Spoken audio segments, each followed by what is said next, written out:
हमारी ये भारत भूमि बहुरत्ना वसुंधरा है।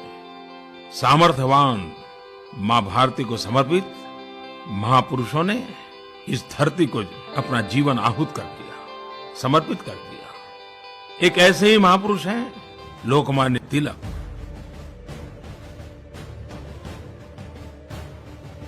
लोकमान्य तिलक साहस और आत्मविश्वास से भरे हुए थे।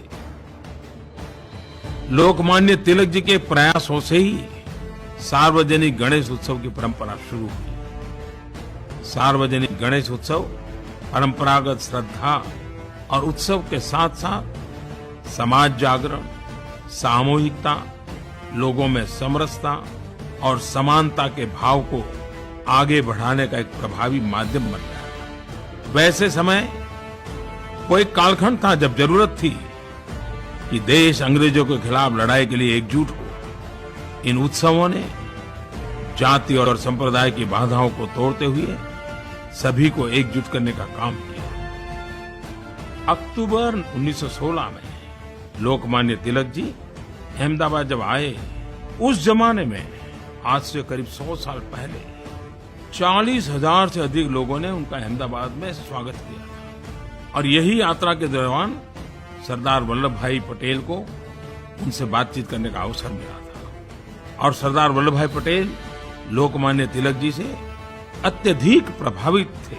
और जब 1 अगस्त 1920 को लोकमान्य तिलक जी का देहांत हुआ, तभी उन्होंने निर्णय कर लिया था कि वे अहमदाबाद में उनका स्मारक बनाएंगे। सरदार वल्लभ भाई पटेल अहमदाबाद नगर पालिका के मेयर चुने गए और तुरंत ही उन्होंने लोकमान्य तिलक के स्मारक के लिए विक्टोरिया गार्डन को चुना। और ये विक्टोरिया गार्डन जो ब्रिटेन की महारानी के नाम पर था, स्वाभाविक रूप से ब्रिटिश इससे अप्रसन्न थे और कलेक्टर इसके लिए अनुमति देने से लगातार मना करता रहा। लेकिन सरदार साहब थे, वो अटल थे और उन्होंने कहा था कि भले ही उन्हें पद त्यागना पड़े, लेकिन लोकमान्य तिलक जी की प्रतिमा बन के रहेगी। अंततः प्रतिमा बनकर तैयार हुई और सरदार साहब ने किसी और से नहीं बल्कि 28 फरवरी 1929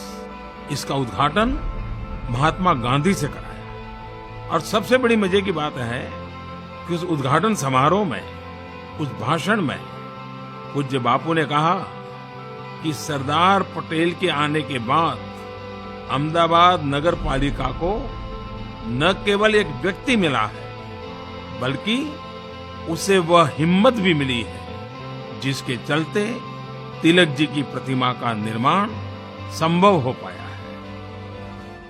लोकमान्य तिलक ने देशवासियों में आत्मविश्वास जगाया। उन्होंने नारा दिया था, स्वराज हमारा जन्मसिद्ध अधिकार है और हम लेकर के रहेंगे। आज यह कहने का समय है, स्वराज हमारा जन्मसिद्ध अधिकार है और हम उसे लेकर रहेंगे।